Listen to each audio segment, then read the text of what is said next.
ఏకలవ్యుడి బొటనవేలు ఎందుకు తీసుకున్నాడు? ద్రోణాచార్యుడు కుల వివక్షతో ఏకలవ్యుడి బొటనవేలు తీసుకున్నాడు. ఒక కుక్క వెళ్తే ఏకలవ్యుడు ఆ కుక్కను చూసి 7 బాణాలతో దాని నోటిని పూర్తిగా మూసేశాడు.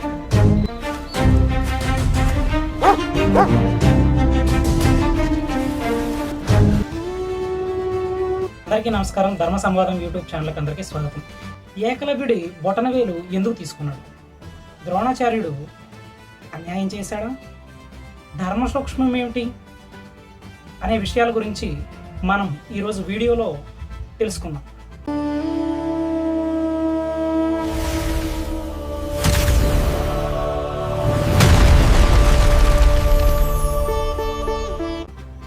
నేటి కాలంలో మహాభారతంలోని ఏకలవ్యుడి కథను చాలామంది ఒకే కోణంలో చెప్తూ ఉంటారు. ద్రోణాచార్యుడు కుల వివక్షతో ఏకలవ్యుడి బొటనవేలు తీసుకున్నాడు, అర్జునుడికి నేర్పించాడు కాబట్టి అర్జునుడి కోసం అన్యాయం చేశాడు అని అంటుంటారు. కానీ నిజంగా మహాభారతం ఏం చెప్తుంది? ఏకలవ్యుడు ఎవరు? అతను చేసిన తప్పులు ఏమిటి? ఈ విషయాల గురించి ఎవరు మాట్లాడరు. కానీ ఈ విషయాల గురించి ఇప్పుడు మనం తెలుసుకుందాం.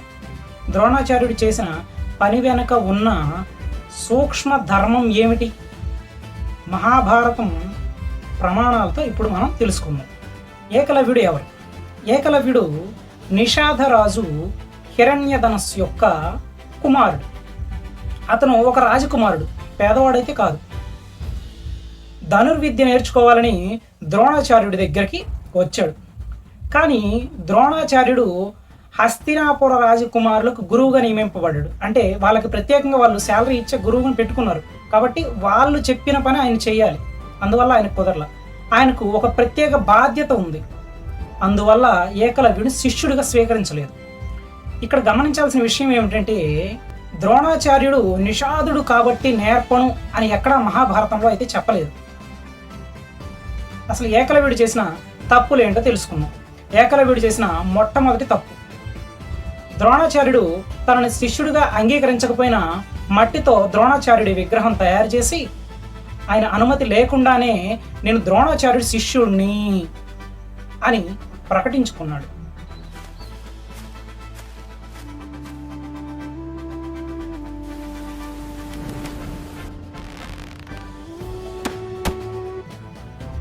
అలా గురువు చెప్పకుండా మనం ప్రకటించుకోవచ్చా ఇతను నా గురువు అని?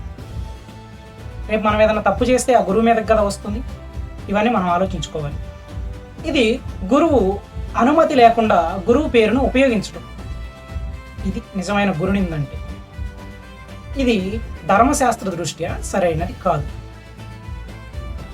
ఇక రెండవ తప్పు ఏంటో చూద్దాం.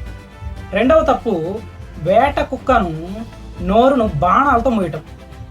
మహాభారతం ఆది పర్వం ప్రకారం పాండవులు వీళ్ళంతా వెళ్ళినప్పుడు, వేటకు వెళ్ళినప్పుడు అడవిలోకి వారితో పాటు కుక్కను తీసుకొని వెళ్తారు కదా. అందులో ఒక కుక్క వెళ్తే ఏకలవ్యుడు ఆ కుక్కను చూసి 7 బాణాలతో దాని నోటిని పూర్తిగా మూసేసాడు.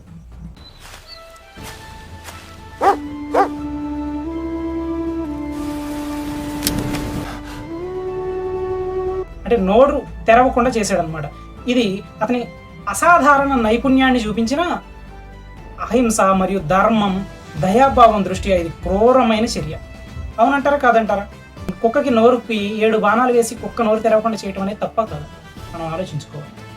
ఇకపోతే మూడో తప్పు, గురువును అబద్ధంగా ప్రకటించడం. ద్రోణాచార్యుడు అడిగినప్పుడు ఏకలవ్యుడు నేను మీ శిష్యుడిని అని చెప్పాడు. వాస్తవానికి ద్రోణాచార్యుడు అతనికి విద్య బోధించలేదు. అంటే ఆయన గురువు పేరును, గురుత్వాన్ని అనుమతి లేకుండా ఉపయోగించాడు.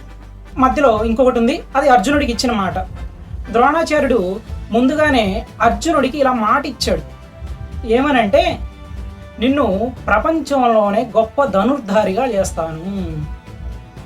అందువల్ల తన వాగ్దానాన్ని కాపాడుకోవటం గురువుగా ఆయన యొక్క ధర్మం. సత్యం వద అని చెప్పి తైత్తరీయోపనిషత్ మనకి బోధిస్తూ ఉంది. ముందు మనం మాట్లాడే మాట ఏదైతే ఉందో అది సత్యంగా ఉండాలి అని చెప్తుంది. అలాగే ద్రోణాచార్యుడు ఇచ్చిన మాట కోసం అర్జునుడి వైపు మాట్లాడాల్సి వచ్చింది. బొటనవేలు ఎందుకు అడిగాడు? ద్రోణాచార్యుడు నీవు నన్ను గురువుగా అంగీకరిస్తున్నావా అని అడిగాడు, గురువుగా భావిస్తున్నావా అని అడిగాడు. ఏకలవ్యుడు అవును అని సమాధానం ఇచ్చాడు. అప్పుడు ద్రోణాచార్యుడు అయితే గురుదక్షిణగా బొటన వేలు అడిగాడు. ఇక్కడ ఒక ముఖ్యమైన విషయం, ద్రోణాచార్యుడు బలవంతంగా తీసుకోలేదు, ఏకలవ్యుడే తన ఇష్టంతో ఇచ్చాడు, అతను గురుభక్తితో సమర్పించాడు. సూక్ష్మ ధర్మం ఏమిటి ఇందులో అని అనుకుంటే, ఇందులో ఉన్న సూక్ష్మ ధర్మం ఏమిటో చూడండి. ఈ కథలో ఒక గొప్ప ధర్మ సూక్ష్మం దాగి ఉంది. విద్యకు అర్హతతో పాటు నియంత్రణ కూడా అవసరం. అధిక శక్తి ఉన్న వ్యక్తి ధర్మబద్ధంగా ఉండాలి. మహాభారతంలో తర్వాత ఏకలవ్యుడు జరాసంధుని పక్షంలో చేరుతాడు. మరి జరాసంధుడు రాక్షసుడు కదా, రాక్షసుల వైపు ఎందుకు వెళ్ళాడు? అదే బొటనవేలు లేకుండానే రాక్షసుల వైపు ఉంటే అలా ఉందంటే, బొటనవేలు ఉన్నప్పుడు రాక్షసుల వైపు ఉంటే బాణప్రయోగం వల్ల ఎంతమంది ధర్మపరుల్ని అతను చంపేవాడు? అతని చేతుల్లో ఎంతమంది ధర్మపరులు హతమయ్యేవాళ్ళు? అంటే అతని శక్తి ధర్మరక్షణకు కాకుండా అధర్మం పక్షానికి వెళ్ళింది. మహాభారతం చెప్పే సందేశం, ఈ కథలో విలన్ ఎవరూ లేరు. ద్రోణాచార్యుడు తన వాగ్దానాన్ని కాపాడాడు, తను ఇచ్చిన మాట నిలబెట్టుకున్నాడు. ఏకలవ్యుడు గురుభక్తిని చూపించాడు. కానీ గురువు అనుమతి లేకుండా శిష్యత్వం ప్రకటించడం, శక్తిని ప్రదర్శించడంలో కరుణ లేకపోవడం వంటి అంశాలు కూడా కనిపిస్తాయి. అందుకే మహాభారతం మనకు చెప్పేది ధర్మస్య తత్వం నిహితం గుహాయాం. అంటే అర్థం ఏమిటంటే ధర్మం యొక్క అసలు స్వరూపం చాలా సూక్ష్మమైనది, పైకి కనిపించినంత సులభం కాదు. ఇది తెలుసుకోవాలి మనం. కాబట్టి ఏకలవ్యుడి బొటనవేలు తీసుకోవడం కుల వివక్ష అనే దానికి సంబంధం లేదు. గురు శిష్య సంబంధం, వాగ్దాన పాలన, విద్యకు అర్హత, శక్తి వినియోగం, సూక్ష్మధర్మం వంటి అనేక అంశాలతో కూడిన గాఢమైన మహాభారత ఘట్టం ఇది.